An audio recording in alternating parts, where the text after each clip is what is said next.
আমি হিন্দু ৰাষ্ট্ৰৰ দাবী আজি আমি কাৰ্যসূচী ৰূপায়ণ কৰিছোঁ।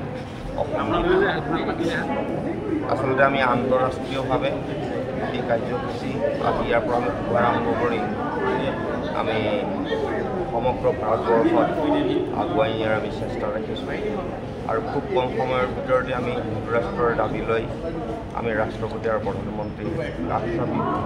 যিহেতু আমি আজি হিন্দু ৰাষ্ট্ৰৰ দাবী উত্থাপন কৰি আমি নিজে লজ্জিত হৈছোঁ, যিহেতু আমি নিজে এখন হিন্দু ৰাষ্ট্ৰত থাকি হিন্দু ৰাষ্ট্ৰৰ দাবী কৰিব লগা হৈছে।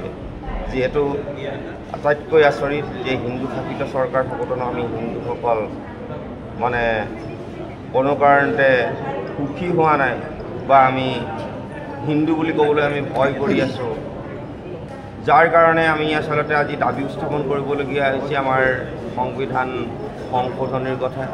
যিহেতু যি সংবিধানত মাইনৰিটৰীয় মানে আমাৰ যিসকল খ্ৰীষ্টান মুছলিম এইসকলে ধৰ্মীয় শিক্ষা প্ৰদান কৰিব পাৰে, কিন্তু হিন্দু ৰাষ্ট্ৰত হিন্দু শাসিত চৰকাৰ বা আমাৰ হিন্দুৰ সংবিধান থকাৰ পিছতো আমি ধৰ্মীয় শিক্ষা আমি দিব নোৱাৰোঁ, যাৰ কাৰণে আমি এক বিসংগতিৰ মাজত সোমাই আমি হিন্দু সংকীৰ্ণ মনোভাৱৰ পৰিচয় দি দাঙি ধৰিব লগা হৈছে।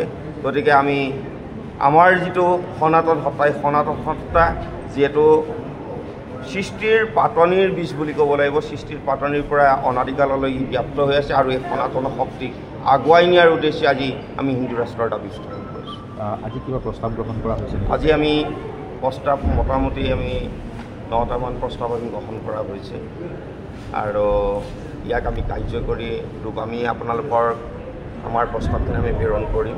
গতিকে যিহেতু মই হাতত খাদ্য লৈ থকা নাই, যিকোনো খবৰৰ বাবে যোগাযোগ কৰক আমাৰ এই নম্বৰত 7099017330 আৰু 7099017110।